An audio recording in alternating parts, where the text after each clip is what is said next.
ॐ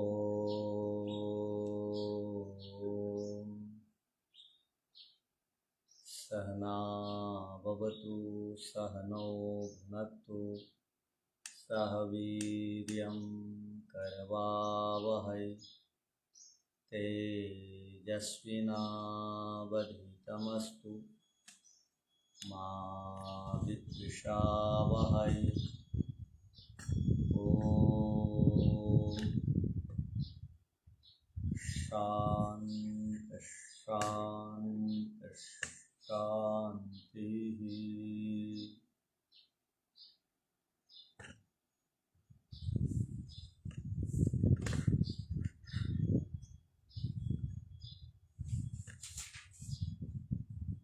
सांख्य दर्शन में पंचम अध्याय के 61वें सूत्र तक को हमने देखा।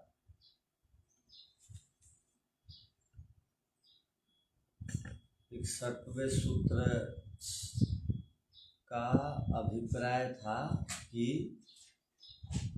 अब भी कुछ लोग हैं जो ब्रह्म के अतिरिक्त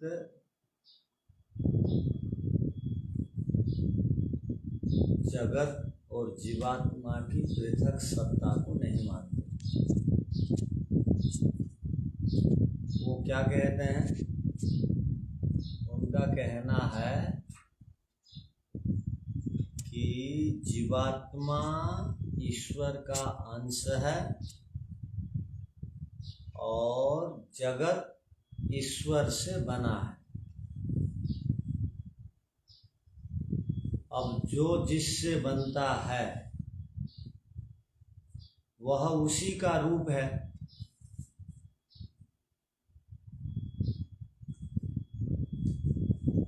जो जिससे बनता है वह उसी का रूप है या नहीं?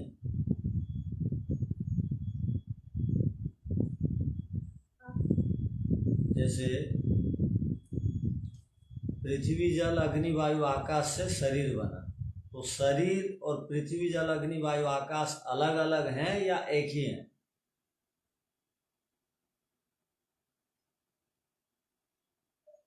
जल आकाश वायु तो अलग अलग। माने शरीर का अर्थ पृथ्वी जल अग्नि वायु आकाश से कुछ अलग है? नहीं, शरीर में ऐसे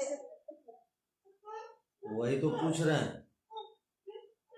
जिस प्रकार पृथ्वी जल अग्नि वायु आकाश का अर्थ है शरीर, इसलिए शरीर को क्या कहा गया?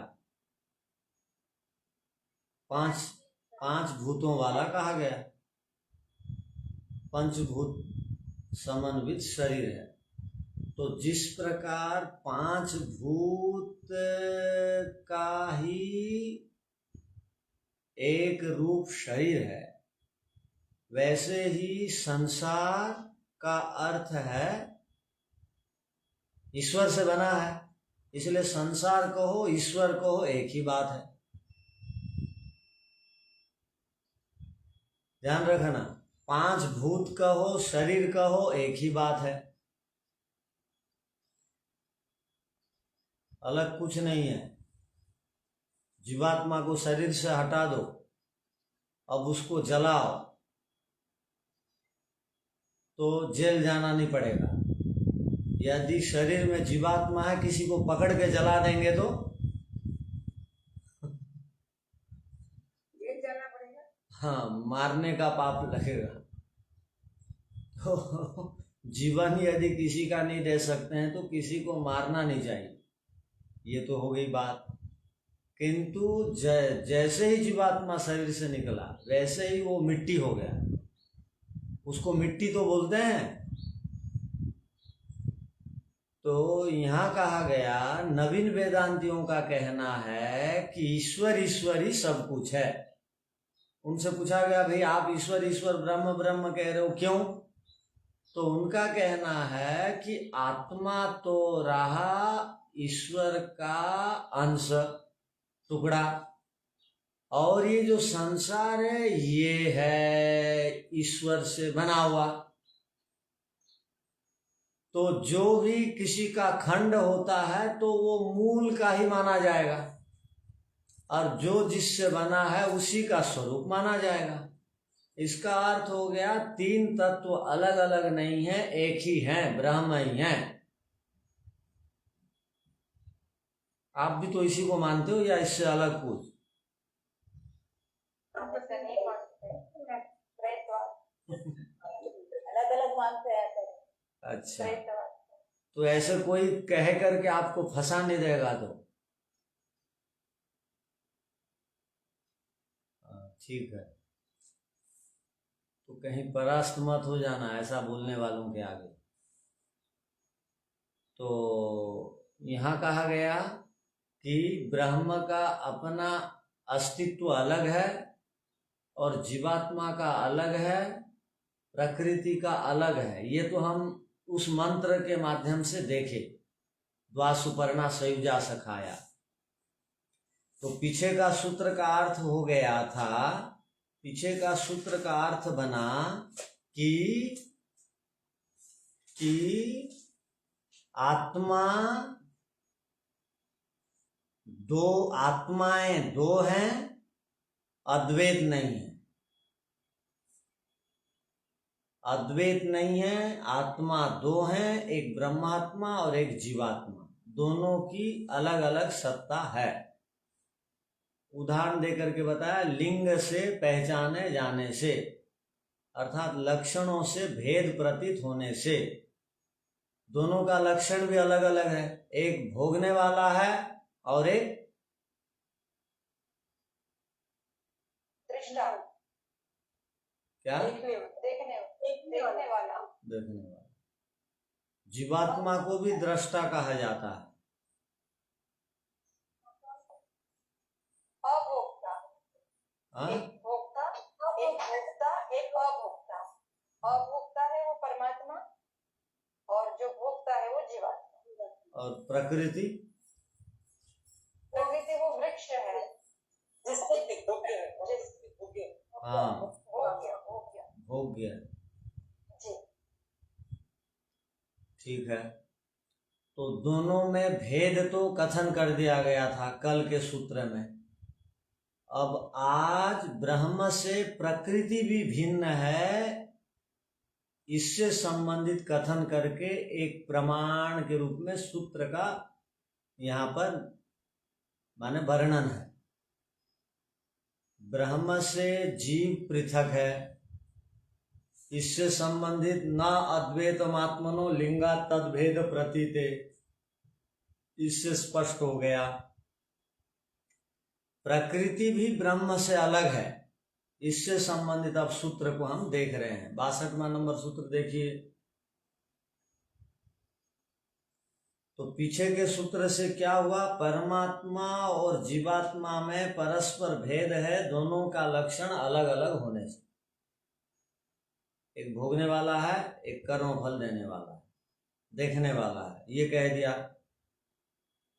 अब जो कहा जाता है वो भूमिका देखिए, प्रकृत्या सह स्यात् ब्रह्मात्मनो अभेदः सोपि, प्रकृति के साथ भी, अर्थात प्रकृत्या सह स्यात् ब्रह्मात्मनो अभेदः, प्रकृति और ब्रह्म में अभेद संबंध है। अभेद अर्थात दोनों में पृथक पृथक का बोध नहीं रखना चाहिए, दोनों एक रूप वाले हैं। आपने तो जीवात्मा और ब्रह्म को अलग अलग बता दिया, ठीक है, उसको हम मान लिए, किंतु ब्रह्म और प्रकृति में आप भेद नहीं कर सकते। पूर्व पक्षी का कहना है दोनों अभेद हैं, अर्थात दोनों भेद वाले नहीं हैं, अर्थात दोनों एक हैं। अभेद माने एक हैं, दोनों में एकता है, ऐक्य है, साम्यता होने से, ये कह रहे हैं। अब उसका उत्तर दिया जाता है, न अनात्मनापि प्रत्यक्षबाधा, न अनात्मना। पिछले सूत्र में आत्मा शब्द आया था जीवात्मा के लिए, अब अनात्मना का अर्थ हो गया जो आत्मा नहीं है अर्थात जड़ है अर्थात प्रकृति है, न अनात्मना अपि अनात्म के साथ भी प्रकृति के साथ भी ब्रह्म का ऐक्य भाव नहीं हो सकता। क्यों नहीं हो सकता? तो उत्तर दे रहे हैं सूत्र में, प्रत्यक्ष बाधात, प्रत्यक्ष प्रमाण से, बाध अर्थात प्रत्यक्ष से विपरीत होने से, प्रत्यक्ष से बाधित होने से, प्रत्यक्ष में दोष दिखाई देने से, प्रत्यक्ष से खंडित हो जाने से, प्रत्यक्ष से निषेध हो जाने से। कैसे प्रत्यक्ष से निषेध होता है? हम लोग देखते हैं, अब कह दिया गया, पूर्व पक्षी ने कहा कि ब्रह्म और जगत को आप एक मानिए, इसने कहा नहीं मानना चाहिए। तो पूर्व पक्षी ने कहा आप नहीं मानने के पीछे कारण बताओ। तो इसने कहा प्रत्यक्ष आप देखते हो या नहीं? इसने क्या क्या देखते हैं या नहीं? तो ये देखते हो आप, क्या देखते हो? प्रत्यक्ष प्रमाण से दिखाई देता है। क्या दिखाई देता है? कि जो भी प्रकृति से बने हुए पदार्थ हैं, जगत आदि, प्रकृति आदि, वो सब अवयवों से मिल करके बने हैं। और जो जो भी पदार्थ अवयवों से मिल करके बनेंगे, वो अवयव अलग अलग थे, मिले, और एक दिन ऐसा आएगा वो दोबारा अलग अलग भी हो जाएंगे। और जो मिला है अलग अलग होता है, अलग अलग होते ही वो नाश कहलाता है। अर्थात जगत का खंड देखा जाता है, जगत का नाश देखा जाता है, जगत की समाप्ति देखी जाती है। यदि हम ये कह रहे हैं, यदि हम ब्रह्म ही जगत मानेंगे, जगत ही ब्रह्म मानेंगे, तो जगत का नाश होने से, नाश देखे जाने से ब्रह्म का भी नाश हो जाएगा। किंतु हम देखते हैं ब्रह्म का तो नाश नहीं होता।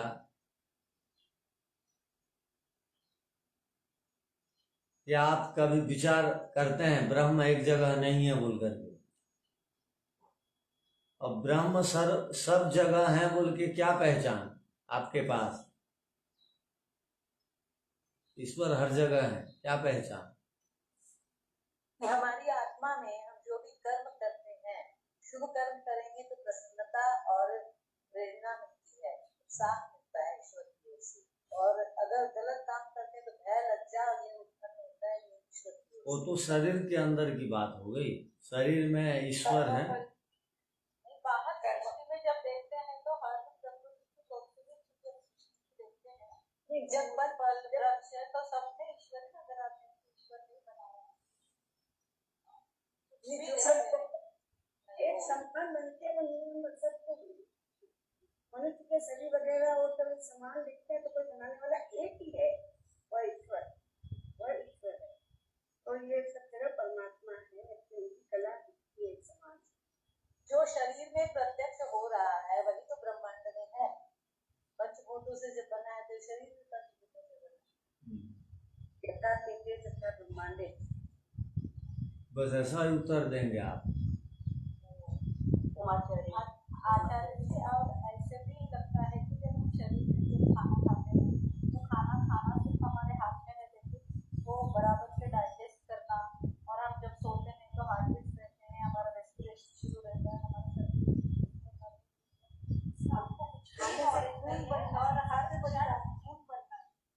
और हर क्षण ये जो चल रहा है अंदर की मशीनरी, तो वो तो इम्पॉसिबल ही है। ठीक है, आप उस शरीर के विषय में ही बोल रहे हैं, हम बोल रहे हैं ब्रह्मांड के कण कण में ईश्वर है। हाँ, कण कण में आचार्य जी, वृक्ष, फूल, नदी, झरने, समुद्र, आकाश, चांद, सूरज है।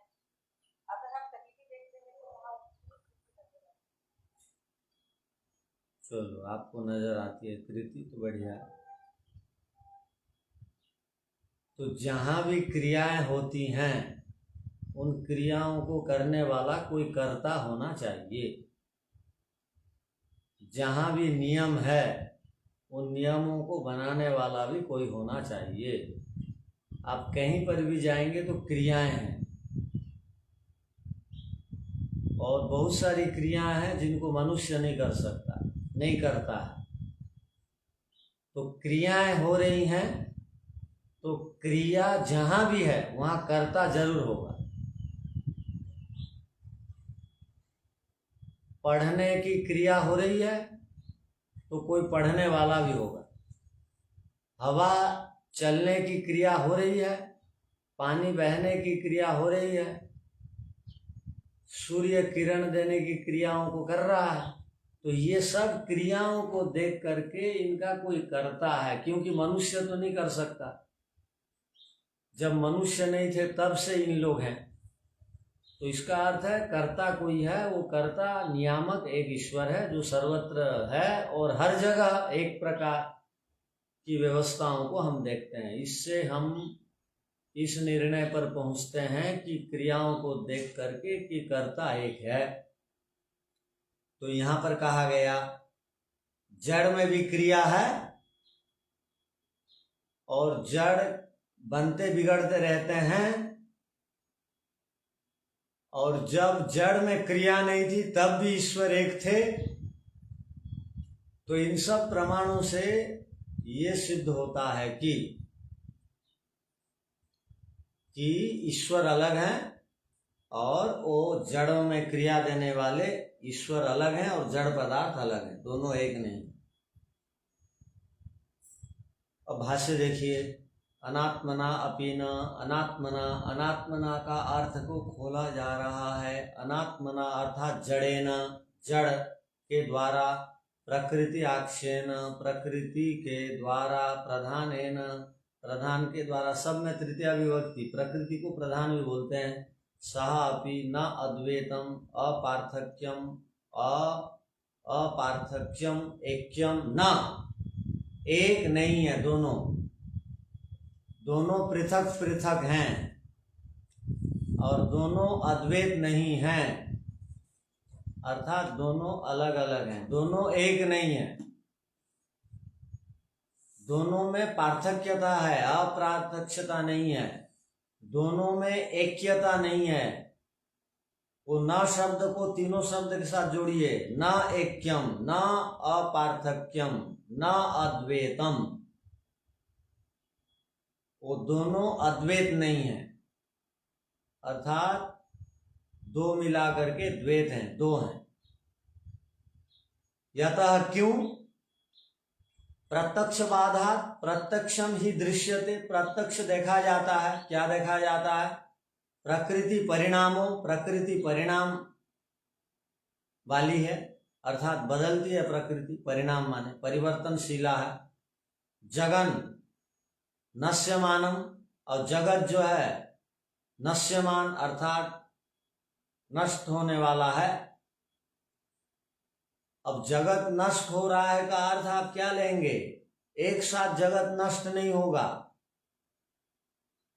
एक ही बार में हर जगह प्रलय नहीं आ जाएगा। अब जगत नष्ट हो रहा है, हम रोजाना देखते हैं। कहाँ? आपके घर में कोई एक भौतिक पदार्थ था या है, वो अब गिर गया, अब टूट गया। कहीं पत्थर टूट रहा है, उसको भी कहा जाएगा जगत नष्ट हो गया।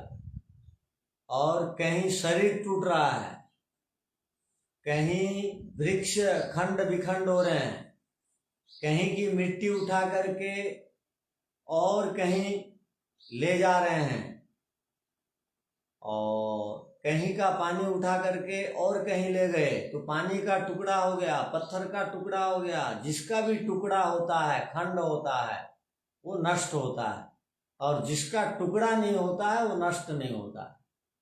और जितने भी टुकड़े होने वाले पदार्थ हैं वो अवयवों से मिल करके बने हैं, इसलिए वो निरवयव नहीं है, इसलिए वो खंड खंड होते रहते हैं। खंड हो रहा है तो जगत नाश हो रहा है। आपके घर में किसी का देहांत आज की तारीख में नहीं हुआ, अर्थात किसी का देहावसन नहीं हुआ, किंतु आप जहाँ पर रहते हैं कितने लोगों का आना जाना चालू है, तो इसका अर्थ है कोई बिछुड़ रहा है, कोई लौट करके आ रहा है भोग प्राप्त करने के लिए। तो ये सब दृश्यों को देख करके ही ऐसा लगता है कि ये कुछ गड़बड़ है, ये सब नाशवान है, ये सब दूर हटते जा रहे हैं। नश्यमानं तत्रापि नश्वर धर्मत्वम् आपद्येत। यदि जगत ईश्वरी का अंश होगा या ईश्वर से जगत बना है कहेंगे, तो जगत नाश हो रहा है तो ईश्वर का भी नाश होगा। किंतु स तो प्रकृति में परिणमयति, किंतु ईश्वर तो प्रकृति को परिणाम करता है, प्रकृति में बदलाव लाने वाला ईश्वर है। जो दूसरों में परिवर्तन करता है, बदलाव लाता है, वो वही नहीं होगा, उससे कोई अलग होगा। तो प्रकृति को परिणाम धर्मी बनाने वाला ईश्वर है। इसका अर्थ है प्रकृति अलग है, ईश्वर अलग है। ऐसा ही है ना, प्रकृति अलग है, ईश्वर अलग है। अर्थात ये इसको आप किस आधार से बोल रहे हैं? प्रश्नकर्ता प्रश्न कर दिया तो उत्तर में बोल रहे हैं एकम बीजम बहुधा यह करोति। एकम बीजम, एकम माने एक ही, बीजम माने प्रकृति से, बहुधा माने विविध प्रकार की चीजों को, यह माने ईश्वर जो है, करोति करता है। एक ही प्रकृति से बहुत प्रकार के विविध पदार्थों को बनाने वाला, सृष्टि में जो अनेक प्रकार के आश्चर्यजनक पदार्थ हैं उन सब को चित्र विचित्र, आप लोग पढ़ते हैं ना, चित्रम देवानाम, वो जो विचित्र है, विचित्रताएं दुनिया में, वो सब विचित्रताओं को देने वाला और प्रकृति से बनाने वाला वो ईश्वर है। अर्थात प्रकृति से बनाने वाला ईश्वर है, अर्थात प्रकृति अलग है, ईश्वर अलग है। चलिए लिखिए। आचार्य जी, यहाँ पर ये है नश्वर धर्मत्व मापद्येत, इसका अर्थ कैसे करेंगे आचार्य जी? नश्वर धर्मत्वम आपद्येत। अनश्वर कहते हैं जो नाश नहीं होता है, नश्वर कहते हैं जो नाश हो जाता है। तो नाश धर्म वाला ईश्वर भी हो जाएगा, ऐसी आपद्येत, आपत्ति आएगी, कथन कर दिया जाएगा। यदि जगत और ब्रह्म को एक मानेंगे तो जगत तो नाश हो रहा है, तो ब्रह्म भी जगत के साथ नाश धर्म वाला हो जाएगा। किंतु ब्रह्म तो नाश नहीं होता है, वो ब्रह्म तो विविध प्रकार के प्रकृति से जगत को बनाता है, तो वो कैसे नाश होगा? इसलिए आपका कथन ठीक नहीं है। धन्यवाद। ओम पूजा जी नमस्ते। हाँ जी, वो जो अभी वो आप लोग कह रहे हैं कि जगत और प्रकृति ये अलग अलग ही है, एक ही चीज है। जो ईश्वर जी प्रकृति जो है वो प्रकृति और ये जगत एक ही चीज है। हाँ, उसी से बनता है तो एक बोल दिया गया। अभी ये जो प्रकृति उसका खंडन करता है कि एक चीज ब्रह्म से एक ही है बोल रहा है, तो उसका उत्तर में दिया जाता है कि ये अवयव है, कि खंड खंड खंड हो जाता है और इसका नाश होता है, जो ये जगत का नाश होता है। और जो प्रकृति जो ईश्वर जो प्रकृति मूल प्रकृति है उसका तो नाश नहीं होता है।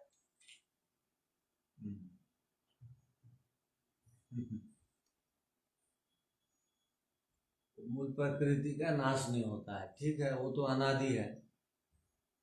तो मूल प्रकृति से बनने वाले जगत का तो नाश हो रहा है। तो ये जो बोलता है जगत अलग चीज नहीं है, ईश्वर एक ही चीज है, तो उसका उत्तर में कहा जाता है कि ये खंड हो जाता है, उसका समाप्त होता है, नाश होता है। हाँ। वो जो वेदांती लोग जो बोलते हैं वो मूल बात को पकड़िए। वेदांतियों का कहना है ये जो जगत है ये ईश्वर से बना, और ये जो आत्मा है ये ईश्वर का अंश है। इसलिए तीन तत्वों को नहीं मानना चाहिए, एक ही तत्व को मानना चाहिए। ब्रह्म से ही तो जीवात्मा बना, तो दोनों एक हो गए, खंड हो गया। और ईश्वरी से जगत बना तो दोनों एक हो गए। तो ऐक्य मान लेना चाहिए, दो तीन नहीं मानना चाहिए। ये तीन तत्व जो ईश्वर जी प्रकृति है, हाँ, और ये जगत तो प्रकृति से बना है ना। ठीक है, प्रकृति से तो बना है। ये तो ये जो जगत और प्रकृति, कई जगह पे प्रकृति लिखा गया है और कई जगह में जगत लिखा गया है। हाँ, इसलिए लिख दिया गया है, वो दोनों कार्य कारण है तो बोल दिया गया। और जैसे शरीर को मिट्टी बोल दिया गया तो क्या आपत्ति है? नहीं, अगर उसका जो सिद्धांति जो बोल रहे हैं कि प्रकृति खंड खंड हो जाता है, तो मूल प्रकृति ऐसा नहीं होता है, जगत खंड खंड होता है। हाँ, मूल प्रकृति भी परमाणुओं से युक्त होकर के अलग अलग बिछुड़ करके रहते हैं। प्रलय काल में आज जिस प्रकार प्रकृति के परमाणु सब मिले हुए हैं, वो उसके जब स्वरूप से वो अनादि का अर्थ होता है, वो मूल रूप से तो नाश नहीं होते, किंतु अलग अलग बिछुड़ करके रहते हैं सब परमाणु। प्रकृति के भी सत्वगुण के परमाणु अलग पड़े रहते हैं, रजोगुण के परमाणु अलग, तमोगुण के परमाणु अलग, सबको इकट्ठा करना पड़ता है जगत बनाने के। तो अलग हो जाते हैं, इसका अर्थ क्या हुआ? वो तो अब अलग हो जाते हैं का अर्थ क्या हुआ? वो उसको नाश के समान स्वीकार कर लिया गया, पृथक पृथक हो गए। अर्थात वो अपने जगत रूप में नहीं है प्रकृति। तो प्रकृति जब जगत रूप में नहीं है तो वो नाश मानी जाएगी वो उस समय। अच्छा, कोई भी आप जैसे बोलते हैं, आपको कोई हरा नहीं पाएगा, कोई पूछेगा तो आप लोग उसको उत्तर दे पाएगा कि नहीं। इसीलिए हम ऐसा भी बोल सकते हैं कि वो प्रकृति वो नाश का जैसा है, जगत का नाश जैसा है, जगत समाप्त होने से प्रकृति का नाश जैसा है, ऐसा बताएंगे तो प्रकृति हाँ अपने मूल रूप में रहती है बोलेंगे आप। जैसे आप ये बताओ, अब आत्मा का नाश नहीं होता है, किंतु किसी की मृत्यु हो गई तो क्या बोलते हैं? वो गया। इसका अर्थ क्या हुआ? आत्मा निकल गया। नहीं, इसका अर्थ क्या हुआ? उसका अर्थ क्या लेता है दुनिया? बोलते हैं वो मर गया। हाँ, मर गया, चला गया, नाश हो गया बोलते हैं, किंतु आत्मा नहीं है। वैसे ही प्रकृति नाश हो गया, ये गया, जगत गया, अर्थात प्रकृति गई का अर्थ हो गया वो प्रकृति जो जिस रूप में थी और उस रूप में नहीं है। ठीक है, मगर वो ईश्वर का अंश नहीं है। हाँ, नहीं तो उत्तर में दिया जाता है, सिद्धांति बोल रहा है। हाँ, कि इसलिए कि इसका नाश हो जाता है, ईश्वर का नाश नहीं होता है। हाँ। अगर इसका नाश होता है और ईश्वर का अंश हो जाता है तो ईश्वर का भी नाश हो जाएगा। ये भी तो उत्तर दिया जाता है। हाँ, ठीक है। इसमें ये वो तो नाश नहीं होता है, मूल प्रकृति में रहता है। कौन नहीं होता? प्रकृति अपने मूल स्थिति में रहती है। जैसे शरीर नाश को भी वो नाश हो गया बोलते हैं, किंतु आत्मा अपने मूल स्थिति में रहती है। वैसे ही जगत नाश हो गया, प्रकृति में समा गया, प्रकृति गई का अर्थ है प्रकृति अपने मूल रूप में चले गई। मूल रूप में जाने का, मूल रूप में चले जाना ही बेकार है। जो काम का नहीं है उसको क्या बोलेंगे? बोलिए, जो काम का नहीं है उसको क्या बोलेंगे? बेकार हो गया बोलेंगे। बेकार बोलेंगे, समाप्त नहीं हुआ। हाँ, बेकार बोलेंगे। तो प्रकृति जब अपने मूल रूप में चले जाती है, जगत जब समाप्त हो जाता है तो मूल रूप में चले जाती है, तो प्रकृति उस समय बेकार है, निरर्थक है। आत्मा भी जब अपने मूल रूप में अर्थात अपने स्वरूप में चला जाता है, शरीर धारण नहीं करता है, तो वो आत्मा भी बेकार है। तो प्रलय के काल में दोनों बेकार पड़े रहते हैं। कौन कौन? आत्मा और प्रकृति। हाँ, इनका कोई मतलब नहीं है प्रलय के काल में, इनसे कोई भी उपयोग नहीं लिया जा सकता है। क्या? और ईश्वर हमेशा मूल रूप में रहते हैं। ईश्वर हर समय सर्वज्ञ है, अपने विषय में जानते हैं, और प्रकृति आत्मा प्रलय के काल में अपने विषय में कुछ भी नहीं जानते हैं, वो बेकार पड़े रहते हैं। अब यदि प्रकृति आत्मा को अपने विषय में जानना है तो दोनों को फिर मिलना पड़ता है, दोनों का संयोग होता है। जब प्रकृति आत्मा दोनों मिल जाते हैं तब वो एक दूसरे को जानते हैं। अच्छा, वो मिथ्या ज्ञानी वाला क्या जानता है? मैं ही शरीर हूं बोलता है। और सत्य ज्ञानी वाला बोलता है अच्छा मैं अलग हूं, प्रकृति अलग है, रूप अलग, मैं अलग। तो दोनों जब तक नहीं मिलेंगे, दोनों का संयोग के बिना दोनों का ज्ञान ही नहीं होगा, ईश्वर का ज्ञान भी नहीं होगा। तो ईश्वर को प्राप्त करने के लिए या भोगों को भोगने के लिए दोनों को प्रलय अवस्था को छोड़ करके संयोग अवस्था में, दुनिया की अवस्था में आने की आवश्यकता है। अभी आप अपने विषय में क्यों जान रहे हैं? क्योंकि आप प्रकृति से मिले हुए हैं।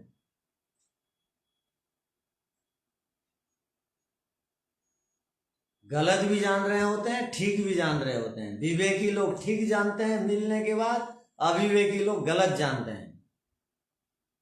वो जो गलत ज्ञान है उसी को कहते हैं भोग, और सत्य ज्ञान है उसी को कहते हैं अपवर्ग।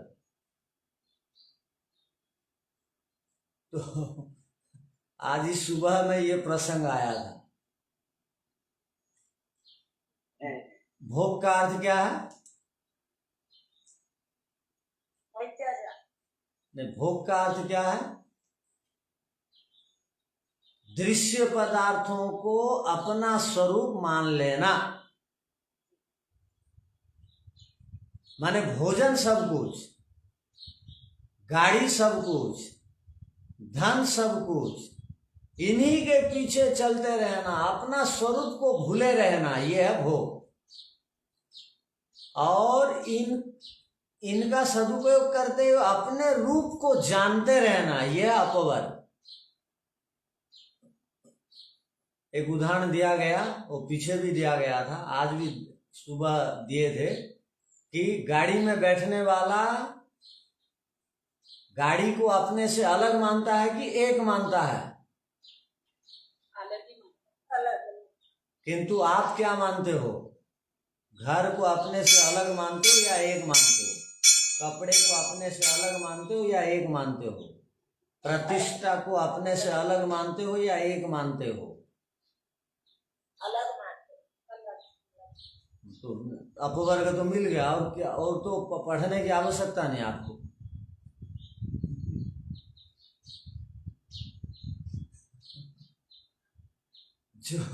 जो अलग मानता है वो तो जीवन मुक्त हो गया। हम मेरा कपड़ा, मेरा घर, यही तो हमारे अभी तो है। हाँ, तो शाब्दिक रूप से आप अलग मान रहे हो, किंतु वास्तविकता यही है कि इनकी हानि और लाभ को हम अपनी हानि और अपना लाभ मानते हैं। हाँ या नहीं? हाँ, अब ठीक समझ में आ गई बात। जैसे गाड़ी अलग है, मैं अलग हूं। जीवन जीने के लिए, यात्रा में लक्ष्य स्थान तक पहुंचने के लिए गाड़ी में डीजल भरते हैं, वैसे ही मोक्ष तक पहुंचने के लिए आपको भोजन आदि डीजल के समान भरना है, किंतु शरीर को अलग ही मानना है, सांसारिक पदार्थों को अलग ही मानना है, बेटा बेटी पोता पोती को अलग ही मानना है, शरीर को, भोजन को, वस्त्र को अलग ही मानना है, ये अभिनंदन पत्र आदि को अलग ही मानना है। जब तक नहीं मानेंगे, आपके घर यदि मैं घूमने जाता हूं, मान लीजिए, तो आप घर में टंगे हुए वो बच्चों के अभिनंदन पत्र और शील्ड वगैरह को दिखा रहे हैं, का मतलब आप भोग में अब चल रहे हैं। मेरे इतने घर हैं, इतने जगह है, ये सब दिखा रहे हैं तो आप भोग में चल रहे हैं। वो मेरा रूप नहीं है। दुनिया भर के साधनों को भी इकट्ठा कर देने से आत्मा 1 इंच भी बढ़ती नहीं है। और दुनिया भर के साधनों में से एक भी साधन सुई के बराबर भी नहीं मिला तो आत्मा 1 इंच भी घटती नहीं है।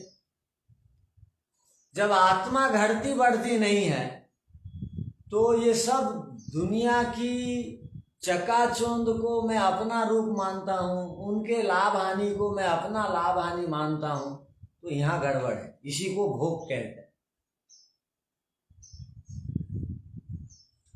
तो गाड़ी के समान शरीर को, दुनिया को समझने का है और आवश्यकता के अनुसार डीजल डालते रहना है।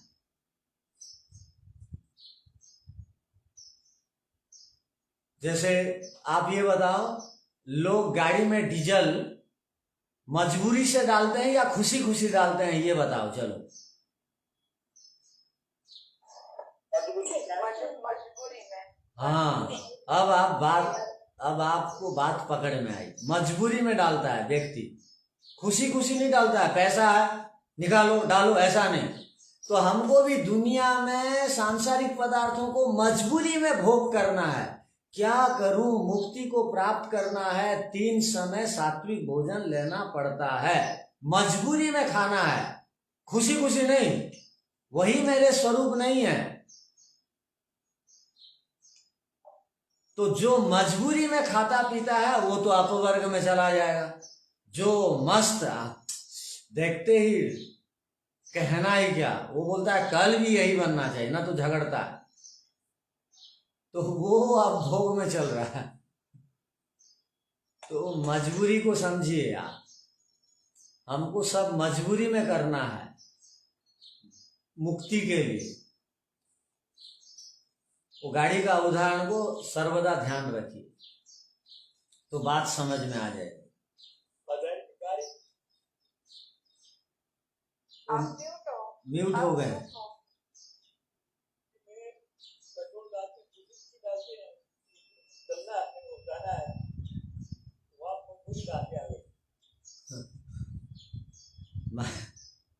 हाँ, अब सुनिए, मजबूरी और खुशी का अर्थ क्या है।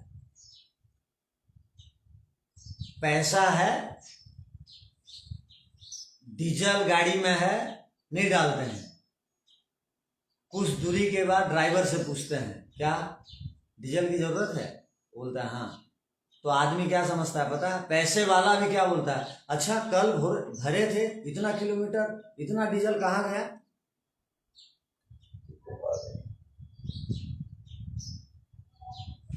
उसको भी मालूम पैसा।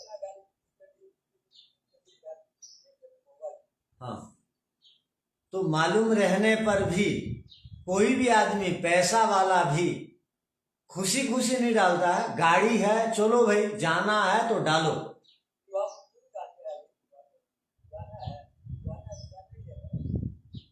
हाँ ठीक है, जाना है, चलो भाई डाल दो। रास्ते में शायद जंगल है, डीजल टंकी नहीं मिलेगी, डाल दो।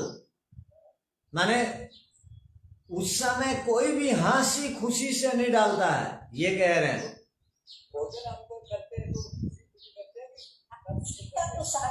हाँ, अब भोजन को ले लीजिए। भोजन करते समय यदि अपने अनुकूल भोजन आ गया तो क्या बोलते हैं, लाओ लाओ फटाफट लाओ। और जैसे आया नहीं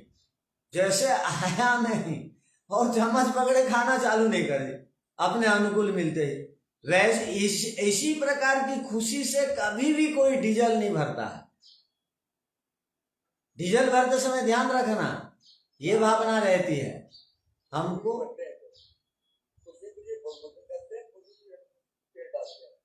आवश्यकता के अनुसार। हाँ, ये बात जो है और थोड़ा सा गंभीरता से आप विचार करेंगे तो ये बात पकड़ में आएगी। हम जिस प्रकार भोजन करते समय अपने अनुकूल भोजन मिलने से जितना प्रसन्न होते हैं, यदि प्रतिकूल मिल गया या शरीर के लिए आवश्यक है किंतु मेरी इच्छा नहीं है खाने की, तो उस समय जो स्थिति रहती है वही स्थिति डीजल के समय नहीं रहती है, ये कहना चाह रहे हैं। डीजल भरते समय स्थिति रहती है, चलो भाई वहां तक जाना है तो ये खर्चा करना पड़ेगा।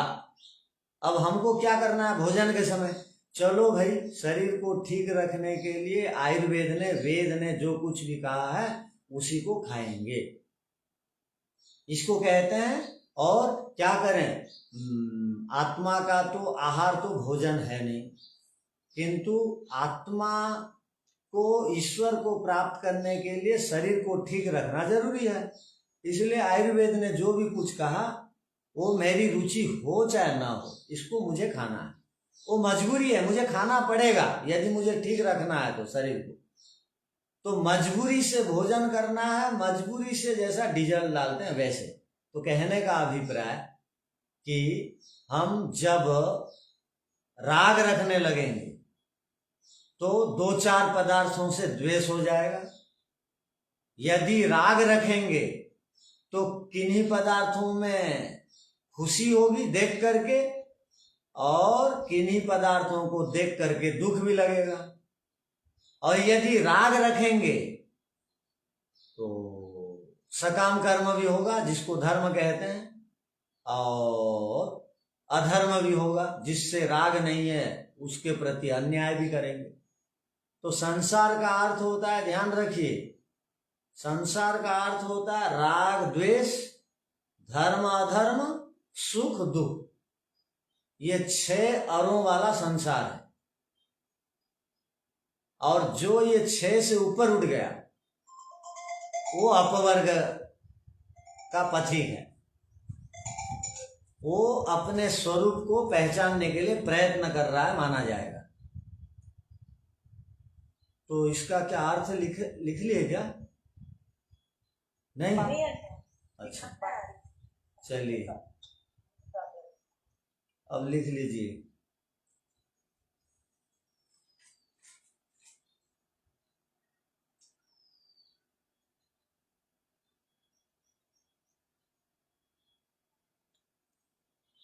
पिछले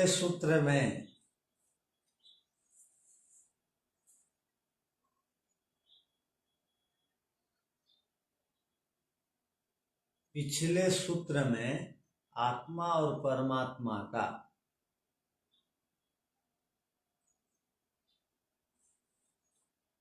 भेद कथन कर दिया गया था।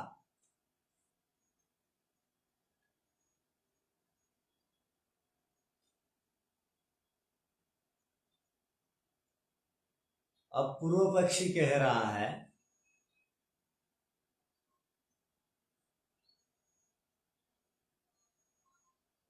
ठीक है, आत्मा और परमात्मा दोनों अलग हैं,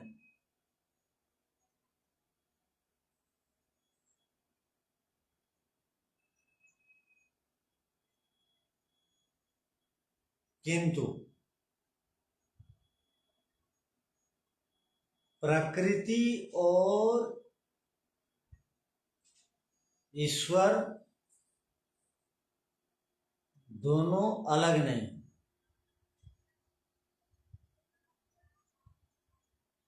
दोनों के बीच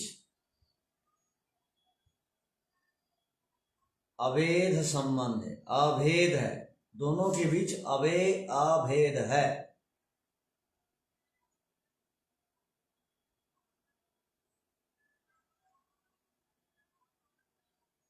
अब इस प्रश्न का सिद्धांती समाधान देते हैं।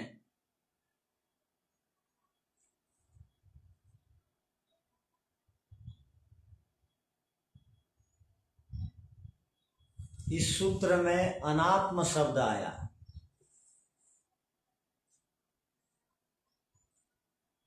अनात्मा शब्द आया,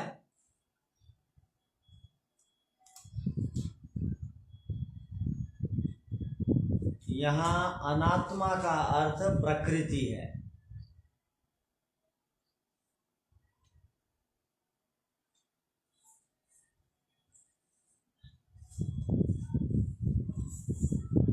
प्रकृति के साथ भी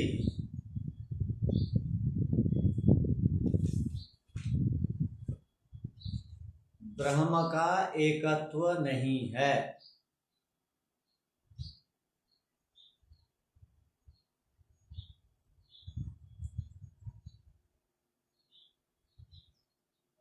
अर्थात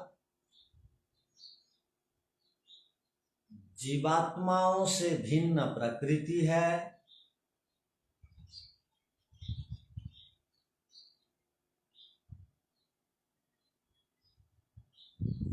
जिस प्रकार जीवात्मा और ब्रह्मात्मा बराबर ईश्वर में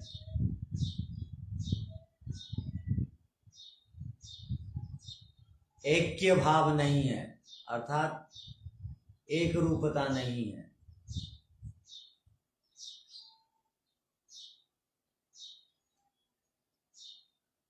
अर्थात भेद है। उसी तरह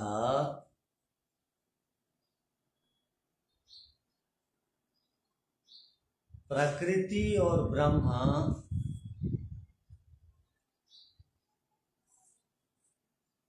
में भी ऐक्य भाव नहीं है। दोनों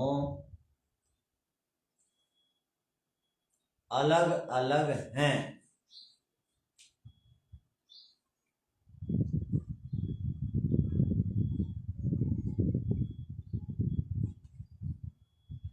दोनों अलग अलग क्यों हैं?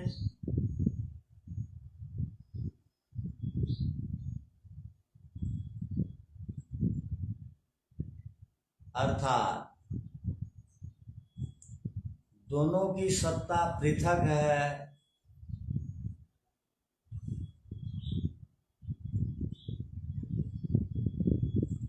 यह हम स्पष्ट देखते हैं।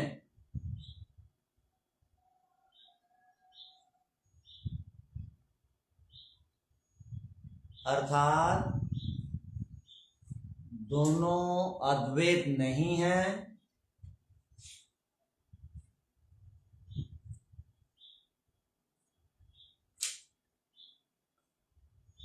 क्योंकि प्रत्यक्ष के विपरीत होने से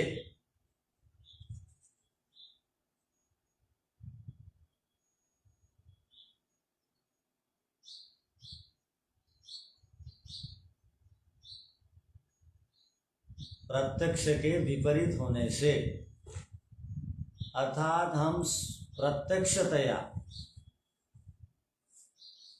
स्पष्ट रूप से देखते हैं कि कार्य जगत नाश को प्राप्त हो रहा है।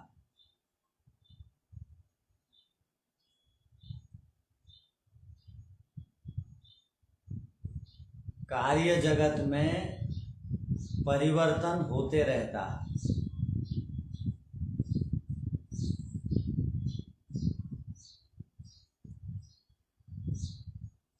कार्य जगत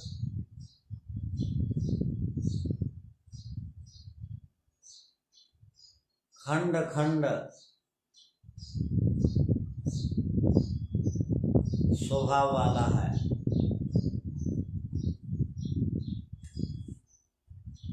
नाश स्वभाव वाला है।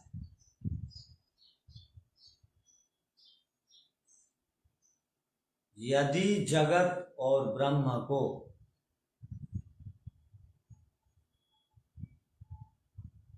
एक मान लिया जाएगा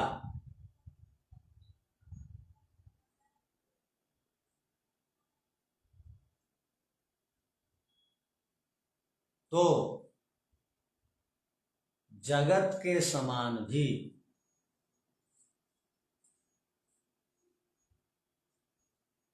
ब्रह्म नाश को प्राप्त होगा।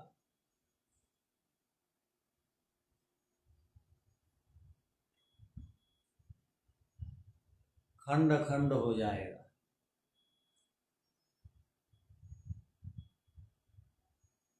अतः दोनों की सत्ता एक नहीं है, दोनों अलग अलग अस्तित्व वाले हैं।